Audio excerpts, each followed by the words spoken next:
Tuhan, saudara-saudara, salam. Saat ini tentu kita terus bersyukur kepada Tuhan. Saya katakan terus bersyukur karena kebaikan dan kemurahan Tuhan dalam kehidupan kita. Amin, saudara. Kita akan dengarkan firman Tuhan sehingga kita mempunyai pedoman dalam hidup ini. Kita fokus pada firman. Kita mulai dari Kolose 3:14.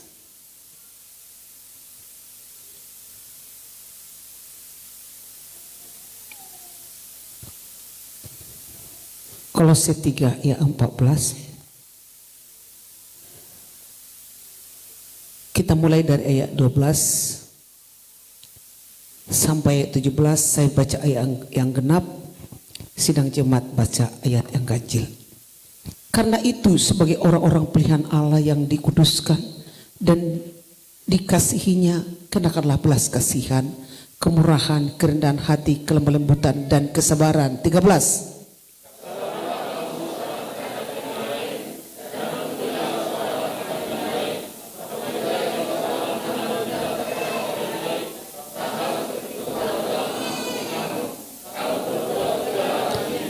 Dan di atas semuanya itu kenakanlah kasih sebagai pengikat yang mempersatukan dan menyempurnakan. 15.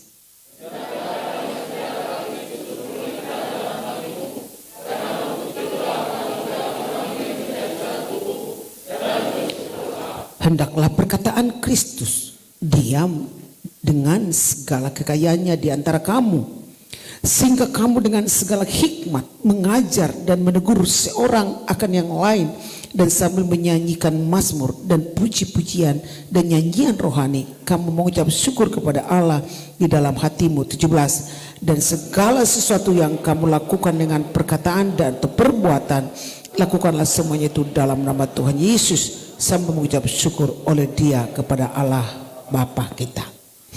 Amin. Saudara, hari Minggu kemarin kita telah mendengarkan firman hidup yang menjadi berkat untuk kemuliaan Tuhan. Sebagaimana Dorcas waktu hidupnya dia menjadi berkat, ketika dia mati juga menjadi berkat dan kemuliaan Tuhan. Bahkan waktu dia menerima mujizat hidup kembali, dia menjadi berkat. Begitu juga dengan kita. Tapi dalam kehidupan untuk menjadi berkat, saudaraku yang kekasih, sebagaimana firman yang kita dengarkan saat ini, dan di atas semuanya itu kenakanlah kasih sebagai pengikat yang mempersatukan dan menyempurnakan. Kenapa ayat ini, saudaraku, dituliskan oleh Rasul Paulus kepada jemaat di Kolose? Kita tahu Kolose itu kota kecil di Asia, kira-kira 1000 mil dari timur Efesus. Rasul Paulus mengirim surat dari penjara memang kepada Kolose ini sekitar tahun 61. Dan berdirinya jemaat Kolose karena pengembangan pelayanan Rasul Paulus. Waktu itu 3 tahun Rasul Paulus di Efesus. Waktu itu 2 orang Kolose, Epapras dan Filipus, mendengar dan menerima Injil, kemudian menjadi pewarta di Kolose. Jadi Paulus tidak pernah ke Kolose, saudara. Tidak pernah. Tetapi Filipus lah yang memulai pelayanan rumah tangga, pelayanan belum tempat ibadah di rumah-rumah. Apa sebab Paulus menulis surat ini kepada Kolose? Karena di sana ada ajaran-ajaran palsu masuk ke jemaat, dan jemaat terpengaruh dan bertengkar. Jemaat itu bertengkar hebat, hampir pecah, ribut. Apa ajaran palsu itu? Ada ajaran gabungan. Bisa menyembah Tuhan, bisa juga menyembah berhala, bahkan bisa menyembah malaikat. Yang satu nggak setuju, yang satu terjadi keributan, saudara. Saudaraku yang kekasih, dan jemaat di sana terancam perpecahan. Lalu Rasul Paulus menulis surat seperti yang kita baca tadi. Tetapi dikatakan di atas semuanya itu kenakanlah kasih sebagai pengikat, supaya pertengkaran ini, keributan itu tidak ada. Di atas semua kepentinganmu, di atas semua persoalanmu, di atas semua keegoisanmu, di atas semuanya itu kenakanlah kasih sebagai pengikat yang mempersatukan. Pengikat dalam bahasa aslinya mempunyai makna, saudara, mengikat, membalut dan menjilid. Saudara, mengikat, membuat yang terpisah-pisah jadi satu. Yang terpisah-pisah jadi satu. Jadi orang yang punya kasih Kristus, sifatnya dia mengikat, membuat orang yang terpisah-pisah jadi satu. Menyatukan, mengebat.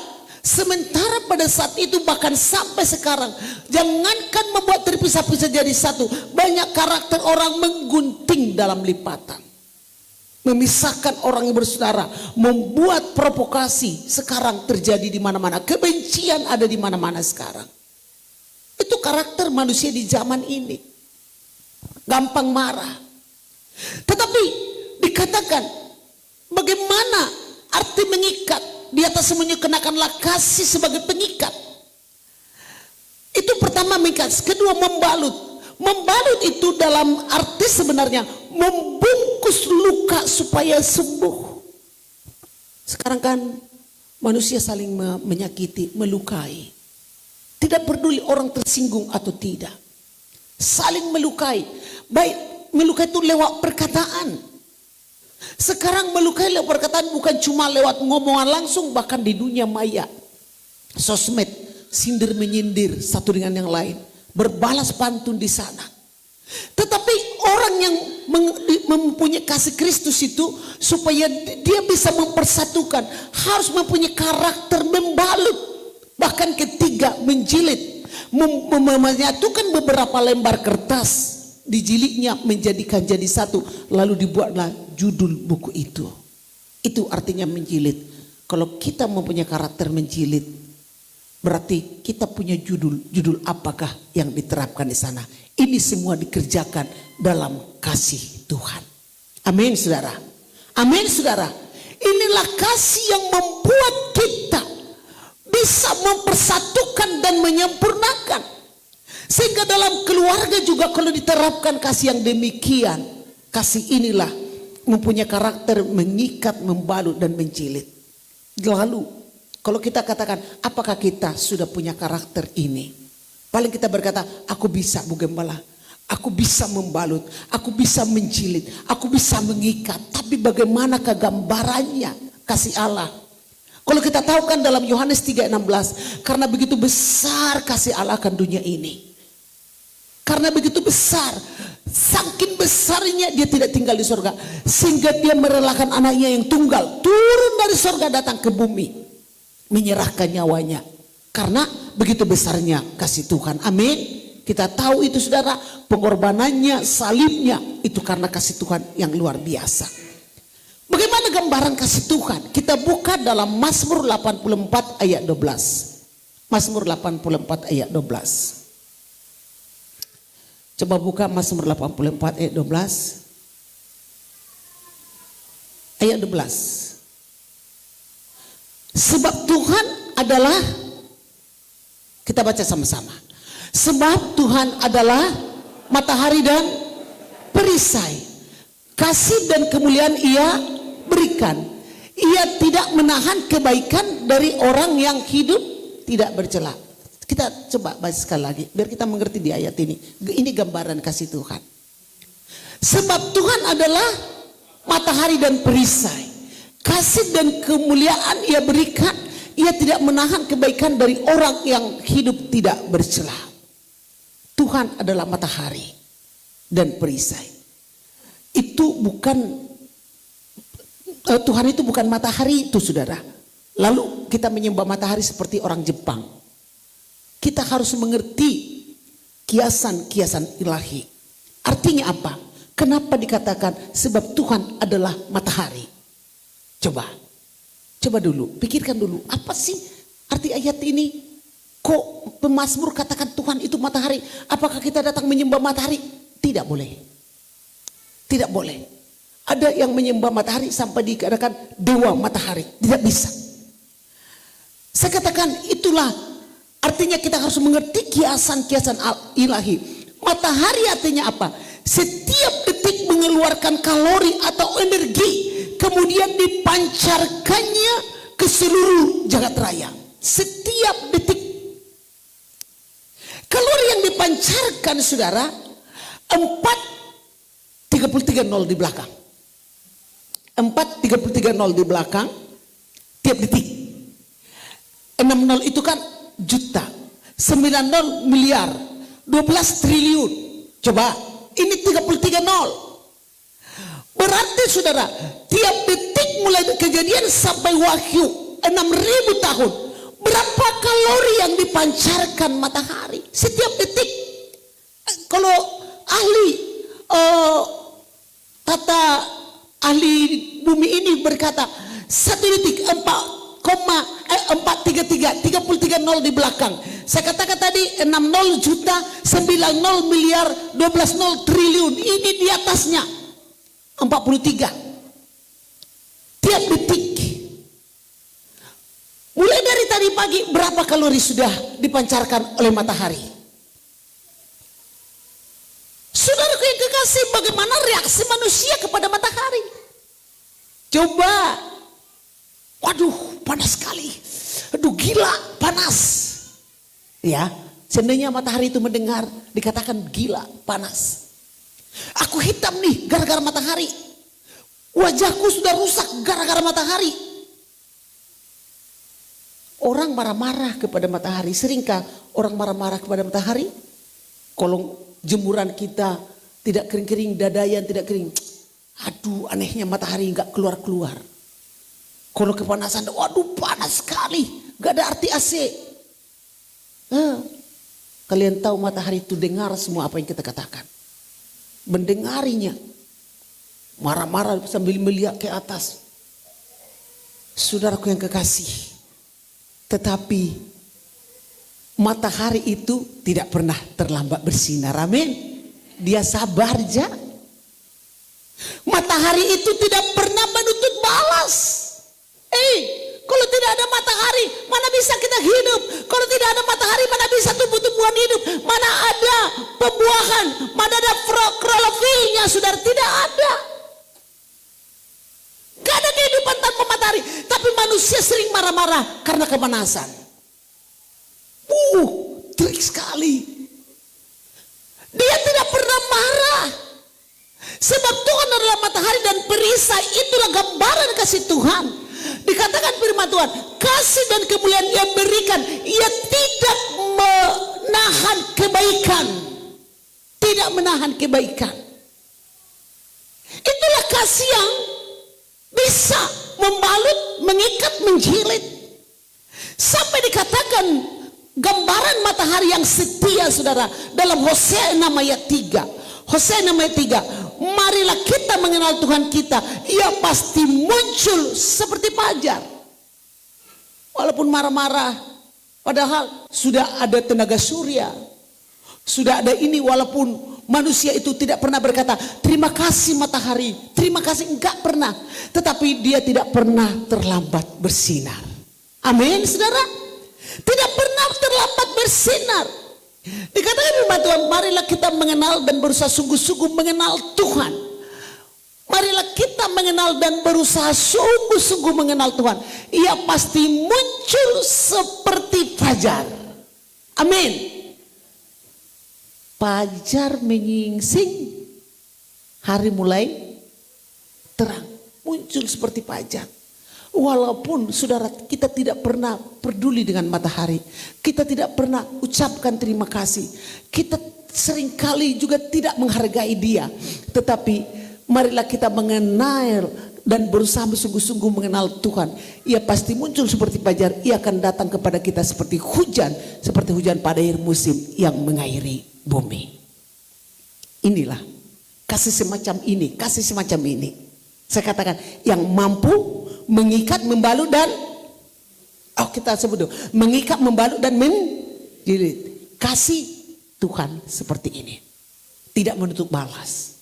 Tidak pernah terlambat. Dia selalu hadir. Dia selalu setia. Dia tidak marah-marah. Jadi dalam Alkitab, warna karakter seperti siapa di Alkitab seperti ini, saudara? Yang kita pelajari saat ini. Kita mulai dari Kisah Rasul 13 ayat 22.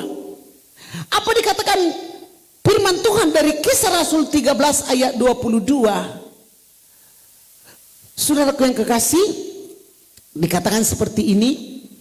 Setelah Saul disingkirkan, Allah mengangkat Daud menjadi raja mereka. Dengar ini, tentang Daud Allah telah menyatakan, aku telah mendapat Daud bin Isai, seorang yang berkenan di hatiku, yang melakukan segala kehendakku. Coba belajar lagi kita tentang apa kata Tuhan kepada Daud. Aku telah mendapat Daud bin Isai, seorang apa saudara? Yang berkenan di hati Tuhan dan yang melakukan segala kehendakku. Apakah kita mungkin seperti Daud? Kita lihat dulu, Daud itu sempurna enggak? Daud itu sempurna enggak? Enggak. Dia dosanya apa? Dosa Daud itu banyak lah. Pertama aja dia berzina dengan Batseba. Dia membunuh Uria juga, saudara. Daud itu bukan orang yang bersih dari dosa. Tetapi kenapa dia berkenan di hati Tuhan? Itu yang kita pikirkan. Saat ini kenapa dia banyak dosa? Apakah Daud tidak berdosa? Dosanya fatal lagi, membunuh, mengingini istri orang. Itu fatal sekali. Tetapi kalau kita lihat dalam Matius 1 ayat 1, kalau kita lihat di situ saudara, perjanjian baru ini kan dimulai dengan silsilah. Kalau bahasa apa katakan tarobo. Inilah silsilah Kristus, anak Daud, anak Abraham. Sampai Yesus senang disebut anak Daud. Coba, padahal Daud itu punya dosa loh. Yesus tidak berdosa. Yesus mau disebut anak Daud. Dalam Matius 9 ayat 27, dua orang buta berseru, Yesus anak Daud, kasihanilah kami. Kasihanilah kami, hai anak Daud. Yesus itu disebut anak Daud. Kenapa Yesus mau disebut dan senang disebut anak Daud? Dalam Alkitab perjanjian baru 20 kali disebut Yesus anak Daud. Kalau demikian, pertanyaan, ada apa dengan Daud sampai Yesus senang dan mau disebut anak Daud? Ini kasih kita, supaya kita masuk pada kasih itu tadi, supaya rumah tangga kita bahagia. Amin, saudara. Amin. Dalam bergereja juga kita bahagia, dalam berkomunitas juga kita bahagia. Tentang Daud, kita belajar tentang Daud. Daud umur berapa tahun diangkat jadi raja? Waktu diurapi jadi raja 17 tahun. Ya kan? 17 tahun dia diurapi jadi raja secara de jure. Tapi 30 tahun umurnya baru Daud raja secara de facto keseluruhan bangsa Israel. Artinya selama 13 tahun Daud diproses, dikejar, mau dibunuh, dikudeta dan segala macam, Daud orangnya sabar. Amin. Menunggu 13 tahun. Bagaimana dengan kita? Kasih seperti ini yang bisa membalut, menjilid dan mengikat adalah orang yang sabar, saudara. Indah pada waktunya Tuhan. 17 tahun dia diurapi menjadi raja. Dia secara de jure tetapi secara de facto setelah dia nanti umur 30 tahun. Ada penantian panjang selama 13 tahun. Bagaimana dengan kita, doa kita yang tidak terjawab berapa tahun, kita sudah uring-uringan, saudara. Dia sabar. Kedua, bagaimana tentang Daud, kerinduannya setelah dia berkuasa, saudara. Dalam 2 Samuel 7 ayat 1 dan 2. Coba buka 2 Samuel 7 ayat 1 dan 2. Ini lupa terus membeli LCD yang di belakang sana gak kelihatan. Ketika raja telah menetap di rumahnya dan Tuhan telah mengaruniakan keamanan kepadanya terhadap semua musuhnya di sekelilingnya. Daud nih sudah nyaman hidupnya. Sudah banyak uangnya. Sudah megah sekali kerajaannya. Dia punya kerinduan. Ayat 2. Ayat 2. Coba. Berkatalah raja kepada Nabi Nathan. Lihatlah, aku ini diam dalam rumah dari kayu aras. Kayu aras ini kayu yang sangat mahal dan mewah, tumbuh di Libanon. Kayu yang tahan lama, harum. Dia harus digelinding dari pegunungan Libanon, membawanya juga sangat jauh. Dikatakan, berkatalah raja kepada Nabi Nathan, lihatlah aku diam dalam rumah dari kayu aras, padahal tabut Allah ada di bawah tenda. Dia hebat saudara, tapi dipikirnya tabut Allah ada di tenda. Dia sudah nyaman, bukan cuma untuk dirinya. Diingat tabut Allah. Lalu dia punya kerinduan untuk membangun bait Allah. Rumahku aja sudah dari kayu aras nih. Bagaimana dengan gereja? Makanya saudara bersyukur kita kalau gereja kita bagus, amin. Amin saudara. Semakin megah. Kalau bisa lebih megah gereja kita dari rumah kita, amin saudara. Itu kerinduan Raja Daud. Dia mau membangun. Tetapi dilarang oleh Tuhan melalui Nabi Nathan. Kalau kita baca selanjutnya. Coba kalau ada yang berkata, bukanlah aku mau menyumbang nih untuk beli LCD karena LCD kita rusak-rusak sudah. Beli yang di belakang sana. Lalu saya berkata, enggak boleh. Kamu tidak boleh beli LCD, kamu enggak layak. Karena kamu banyak dosa. Kamu menumpahkan darah. Pasti keluar orang. Ada satu orang yang dilarang gembala tidak ibadah karena situasi COVID. Marah saudara. Ya, gampang sekali orang tersinggung dengan gembalanya. Bahkan ada keributan-keributan karena ketersinggungan. Tidak sabar. Tapi saudara, walaupun seperti itu dikatakan dalam ayat 12 sampai 13. Coba buka ayat 12. Ayat 12. Dia dilarang.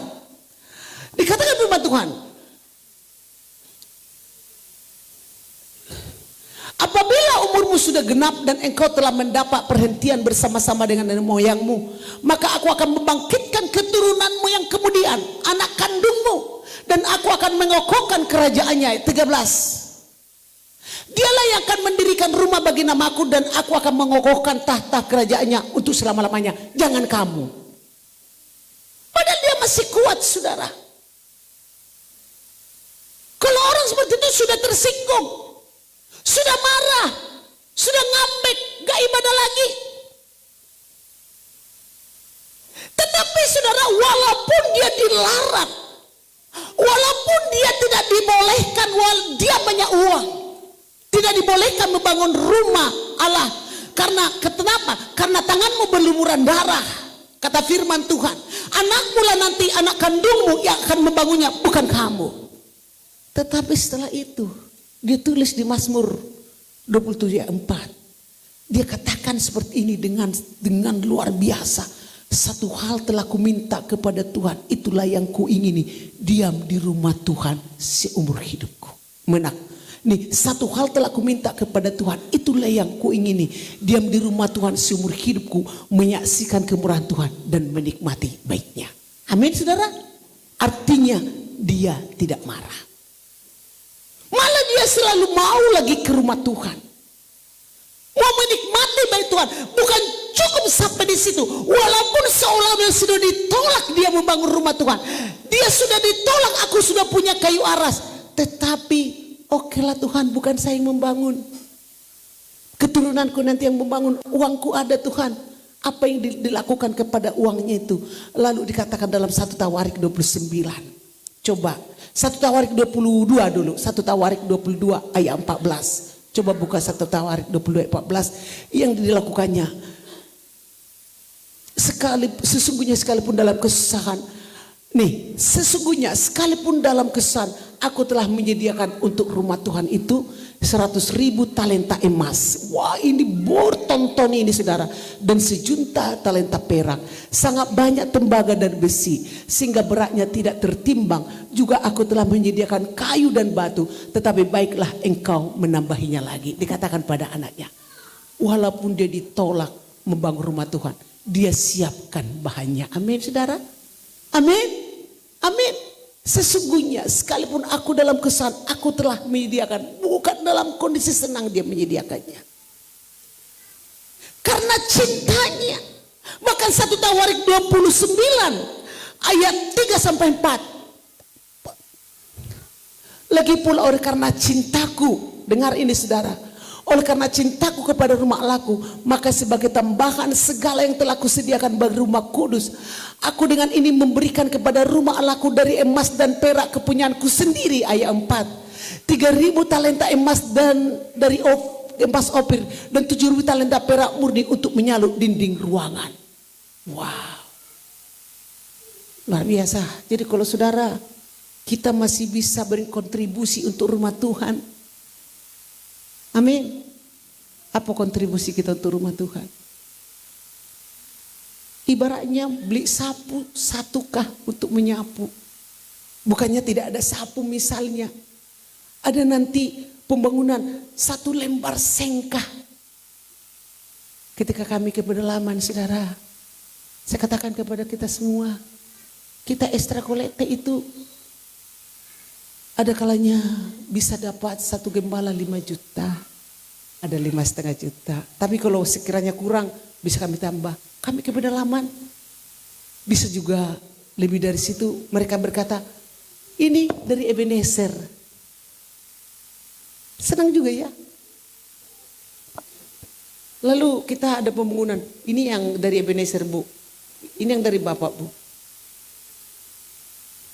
Makanya kalau datang hamba Tuhan ada ekstra kolekte, berikan semampu kita, amin. Kalau kita mati dengan siapa kita berikan? Saya aja lah saudara. Bisa seperti ini melayani, ada uang juga misalnya. Gak ada lagi orang tua, gak ada mertua. Pengen ngasih sama mertua, gak ada lagi mentua, kasih ke kubur sana. Jaga ada mamaku dulu ya kan. Seandainya ibu saya masih ada. Jadi yang ada mertuanya, yang ada mamanya, bersyukurlah. Lihat itu sebagai Tuhan yang ada di dunia. Amin ya. Amin saudara. Jangan membuat nangis orang tua. Saudaraku, intinya mari kita berkontribusi. Nanti ada kan hari Pentakosta, masak-masak kita. Jangan ada yang patah semangat, amin saudara. Apa yang bisa kita masak? Kelakai kah? Kelakai. Amin saudara. Daging babi mahal, berapa sekilo? Kalau nggak ada daging babi nggak apa-apa lah, daging sapi juga bisa.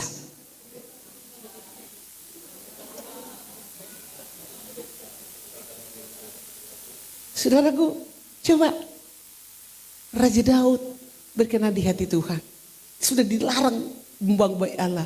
Dia tidak tersinggung. Tidak tersinggung. Orang sekarang ini kan sedikit aja kata pendetanya marah tersinggung. Raja Daud enggak. Malah diam-diam dikumpulkan. Emas itu kira-kira ahli yang menghitung talenta ini 100 ton emas. Ayo, berapa 1 gram sekarang emas? 100 ton. Disiapkannya. Dia tidak marah. Lalu itu karakternya artinya tidak gampang tersinggung. Inilah bisa kasih yang membalut, mengikat dan menjilid. Kedua, bagaimana karakter Raja Daud sehingga dia berkenan di hati Tuhan. Dalam 2 Samuel 9 ayat 1 sampai 8. Kita lihat saudara, 2 Samuel 9 ayat 1. Sesudah itu Daud memukul kala orang Filistin dan menundukkan mereka. Lalu Daud mengambil kendali pemerintahan atas itu. Berkatalah Daud, masih adakah orang yang tinggal di keluarga Saul? Kita tahu Saul itu siapa? Raja pertama yang mau membunuh Daud. Berkali-kali Daud mau dibunuh Raja Saul. Mau ditombak, mau diapakan, mau dicelakakan. Saul sangat benci dengan Saul sangat benci dengan Daud. Tetapi saudara, waktu itu Saul sudah mati. Keluarganya banyak yang mati. Berkatalah Daud, masih adakah orang yang tinggal dari keluarga Saul? Coba, padahal Saul sangat benci dengan dia. Maka aku akan menunjukkan kasihku kepadanya oleh karena Jonathan anaknya itu. Terus ayat 2. Adapun keluarga Saul mempunyai seorang hamba yang bernama Ziba. Ini pembantunya. Ia dipanggil menghadap Daud. Lalu raja bertanya padanya, engkaukah Ziba? Jawabnya, hamba tuanku. Ayat 3. Kemudian berkatalah raja, tidak ada lagi orang yang tinggal dari keluarga Saul. Aku hendak menunjukkan kepadanya kasih dari Allah. Kepada Saul itu musuhnya, yang sangat benci dengan dia, yang mencelakakannya, yang membunuhnya. Tapi dia mau menunjukkan kasihnya kepada Saul keturunannya. Lalu berkatalah Ziba kepada raja, masih ada seorang anak laki-laki Yonatan yang cacat kakinya. Cacat kakinya. Di sini dia jatuh waktu digendong pengasuhnya. Terus tanya raja kepadanya, di mana dia? Jawab Ziba kepada raja, dia ada di rumah Mahir bin Amiel di Lodebar. Ayat 5. Sesudah itu raja menyuruh mengambil dia dari rumah Mahir bin Amiel dari Lodebar. Ayat 6. Dan Mephiboset ini namanya, bin Yonatan bin Saul masuk menghadap raja. Ia sujud menyembah, kata Daud, Mephiboset, jawabnya, ini hamba Tuanku, sambil pincang-pincang kakinya. Pincang, saudara. Mephiboset. Ayat 7. Kemudian berkatalah Daud kepadanya, janganlah takut. Padahal ini keturunan musuhnya. Sebab aku pasti akan menunjukkan kasihku kepadamu oleh karena Yonatan, ayahmu. Aku akan mengembalikan kepadamu segala ladang Saul. Yonatan itu kan teman akrabnya Daud, saudara. Aku akan mengembalikan kepadamu ladang Saul nenekmu, dan engkau akan tetap makan sehidangan denganku. Sudah cacat anak musuhnya, dipelihara, dikasih ladang, makan bersama dengan dia. Amin. Satu meja. Satu meja. Terus ayat 8. Ayat 8. Lalu sujudlah Mephiboset dan berkata, apakah hambamu ini sehingga kau menghiraukan anjing mati seperti aku? Dia ibarat anjing mati. Dia sudah tahu kelakuan kakeknya Saul kepada Daud, dan dia juga cacat. Dia satu-satunya keturunan yang tinggal. Ayat 9. Lalu raja memanggil Ziba, hamba Saul itu, dan berkata padanya, segala sesuatu yang adalah milik Saul dan milik keluarganya kau berikan kepada cucu tuanmu ini, dan seterusnya. Saudaraku, artinya apa? Daud tidak balas dendam. Amin. Amin, saudara. Tidak menyimpan dendam, tidak gengsi, tidak pelit, tetapi berbelas kasihan. Jika Daud berangkat dari keadilan, tentu dia sudah membunuh Mephiboset. Habiskan aja ini, apalagi dia tengkat, pincang. Tapi dia tidak ada niat untuk balas dendam. Hanya orang yang punya kasih demikianlah yang bisa membalut, mencilik, dan mengikat. Masih adakah di sini yang mau balas dendam? Karena pembalasan itu bukanlah hak kita. Amin, saudara. Bahkan dalam 1 Samuel 22 ayat 2. Coba lihat 1 Samuel 22 ayat 2. Karena dia punya karakter membalut, mencilik, dan mengikat. Sampai dia bisa berteman dengan orang-orang seperti ini. Berhimpun jugalah kepadanya setiap orang dalam apa, saudara? Kesukaran. Wow. Kepada siapa Daud? Orang dalam kesukaran. Jangankan orang, keluarga dalam kesukaran juga kita tidak mau. Jangan berteman dengan itu, banyak masalah itu. Banyak masalahnya itu, jangan nanti kamu ikut-ikutan. Tapi Daud mampu berteman dengan orang, bahkan pemimpin orang dalam kesukaran. Setiap orang yang dikejar-kejar tukang piutang. Coba. Ini Daud, saudara. Jadi kalau kita berkata, kamu berteman dengan orang baik-baik, yang enak-enak, yang tidak ada masalah, salah. Berhimpun juga kepadanya setiap orang dalam kesukaran. Setiap orang dikejar-kejar tukang piutang. Setiap orang yang sakit hati. Tetapi perhimpunan mereka nanti mengubahkan mereka, saudara. Maka ia menjadi pemimpin mereka. Bersama-sama dengan dia kira-kira 400 orang. Orang-orang bermasalah. Coba, saudara. Di rumah berapa sekarang orang bermasalah? Orang penyarikan. Orang suka marah-marah. Masih satu, kita sudah sakit kepala sebelah. Tadesaku dibikinnya. Kusung aja dia keluar dari rumah. Kenapa? Bisa ngelayap. Bisa ini 400 orang. Orang-orang yang dalam kesukaran, yang dikejar utang piutang, orang-orang yang sakit hati, dan dia pemimpinnya. Luar biasa, saudara. Kenapa dia bisa memimpin ini? Karena karakter Daud punya karakter yang mengikat, membalut, dan mencilik. Amin, saudara. Amin, saudaraku. Itu sebabnya ketika punya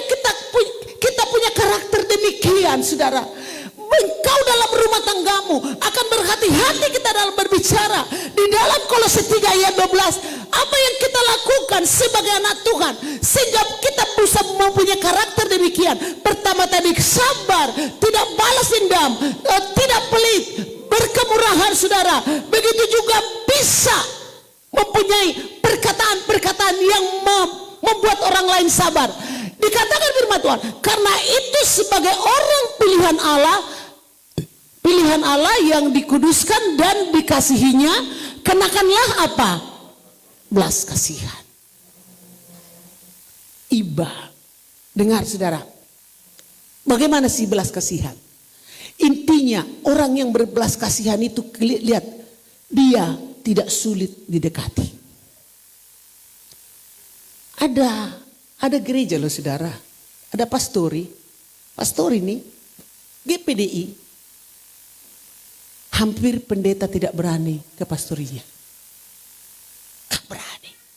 Padahal kita gak pernah dengar mereka marah-marah, gak juga saya rasa, ya kan? Tapi ciri-ciri orang yang penuh belas kasihan akan gampang didekati orang.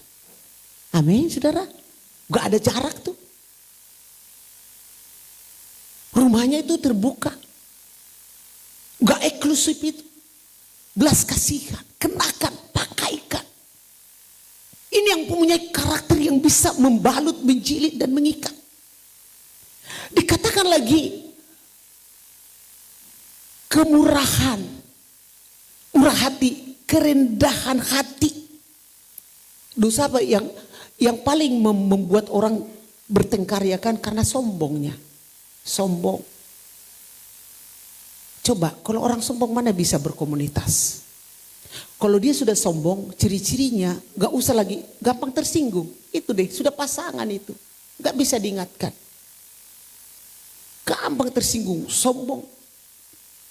Temannya gampang tersinggung. Kelemah lembutan. Bukan orang yang ingge, mas, ingge, bukan itu. Orang bisa keras suaranya tapi bukan kekasaran dikeluarkannya saudara. Kemarin saya ada ke butik loh. Mbak, di mana Taci? Di atas. Panggillah. Entah orang apa. Ibu ini ya kan. Gak datang-datang. Mbak gak datang kak. Kaget dia. Hanya. Wah, termasuk kuat juga orang yang di rumah kami lebih kuat itu dari suara aku gak pernah kaget. Katanya saudara. Kelemah lembutan bukan kelemahan tapi kekuatan yang terkendali. Amin. Kesabaran. Berpikir panjang, pengampunan.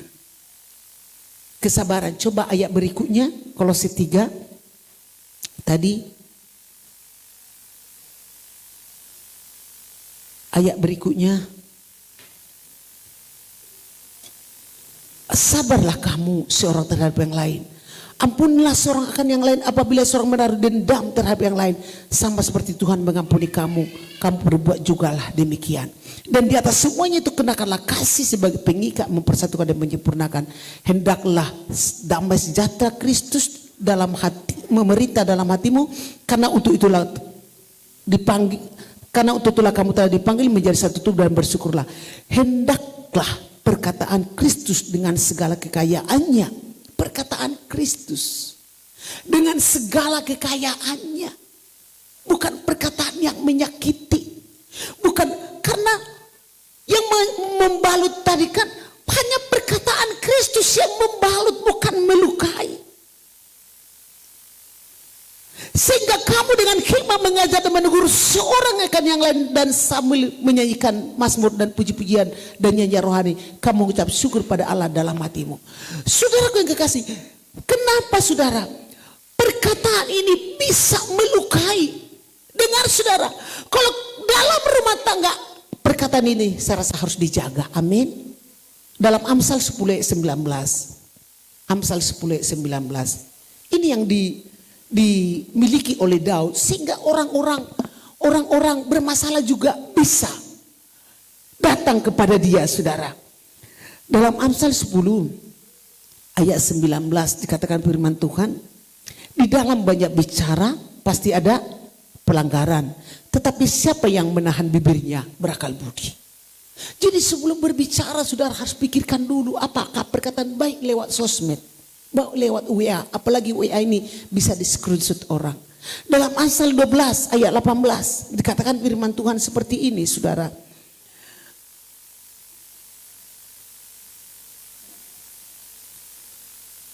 Orang Amsal 12 ayat 18 dikatakan firman Tuhan seperti ini. Ada orang yang lancang mulutnya seperti tikaman pedang. Wow, coba.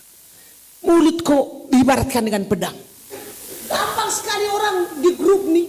Oh segala macam perkataan keluar.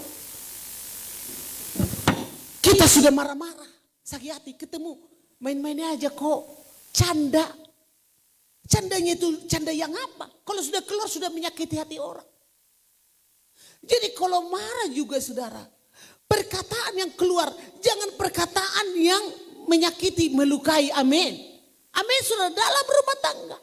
Buanglah. Dikatakan kenakanlah belas kasihan, kenakanlah kemurahan, kerendahan hati, buang kecemburuan, buang iri hati. Itulah kasih yang bisa mengikat, menjilid dan membalut. Kalau itu kita terapkan dalam rumah tangga kita damai. Amin saudara? Amin. Jangan suka menyimpan kesalahan masa lalu seperti Daud. Daud kan saudara, Mephiboset itu adalah keturunan Saul yang melukai hatinya. Tapi Daud tidak balas dendam kepada Mephiboset. Tidak, walaupun dia cacat saudara, masih mau dia satu meja dengan Mephiboset. Daud juga sabar, itu sebabnya dia berkenan di hati Tuhan. Walaupun dia dimarahi oleh Nabi Nathan gembalanya. Apa kata Tuhan pada Nabi Nathan? Disampaikan kepada dia, kamu tidak layak. Marahlah Nabi Nathan gembalanya kepada dia. Dia tidak tersinggung dengan gembalanya. Gak bisa kamu bangun rumah Tuhan. Malah dia berkata satu hal telah ku minta kepada Tuhan. Ingin di rumah Tuhan seumur hidupku menyaksikan kemurahan Tuhan. Amin. Kalau dia marah saudara, aku gak kebaktian lagi. Aku gak melayani lagi. Ya sudah. Tapi Daud tidak, dia hebat, dia kaya. Dia tetap merendahkan hatinya. Sampai dia siapkan barang-barang berseratus ton emas. Belum lagi kayu gofir, belum lagi kayu aras, belum lagi perak tidak tertimbang lagi disiapkan. Walaupun dia dilarang tidak bisa membangun rumah Tuhan. Tetapi dia tidak gampang tersinggung saudara. Orang yang gampang tersinggung kemana-mana pun dia akan membawa kerusuhan. Tidak bisa dia jadi berkat. Dimanapun dan kemanapun. Orang yang pedas hatinya, perkataannya juga akan pedas. Orang yang pahit hatinya, perkataan yang dari mulutnya juga akan pahit. Seperti sikat gigi tadi dan odol tadi saudara. Perkataan yang sudah keluar dari mulut kita, apakah kita masukkan kembali? Tidak bisa. Jadi untuk bisa menjadi hidup yang diberkati Tuhan, menjadi di atas segala semuanya itu, kenakanlah kasih yang mengikat dan menyempurnakan. Itulah karakter Raja Daud yang telah kita pelajari saat ini. Amin. Amin saudara. Bagaimana dengan ibu-ibu? Kalau engkau lihat suamimu tidak berkenan di hatimu, sabarlah. Amin. Amin. Kasih itu bagi saya penerimaan. Terima dia apa adanya. Suami-suami juga bagaimanapun dengan istri-istrinya, terimalah dia apa adanya. Amin saudara. Amin. Itu yang membuat hidup kita tenang. Saya sudah lihat dalam perjalanan kami dengan Pak Gembala. Kalian pikir di mobil itu, kami kan lebih banyak di mobil, di jalan. Tapi karena di mobil ini mana full mobilnya kan dengan orang-orang. Tapi karena dalam satu mobil ini kami gembira, bernyanyi, satu hati semua. Sakit badan pun enggak, sakit kepala juga enggak. Tidur kami cuma 3 jam satu hari, satu malam tuh. Ada yang sakit kepala di sini? Enggak ada. Naik turun gunung. Tidur tuh di lantai saudara. Apa adanya. Tetapi karena memang kami punya karakter yang sama, amin saudara. Di mobil ini juga kami menjaga perkataan sesama kami. Tidak saling menyakiti. Dan di mobil ini juga tidak, dengan kemanapun kami pergi, tidak melukai hati orang. Pikirkan itu ya. Jangan kita menjadi orang yang saling melukai. Tetapi mari kita saling membalut dalam Tuhan. Itulah yang membuat kita berkenan di hati Tuhan. Amin. Amin saudara. Petugas pelayan datang ke depan, singer. Belum pernah ada kasih di dunia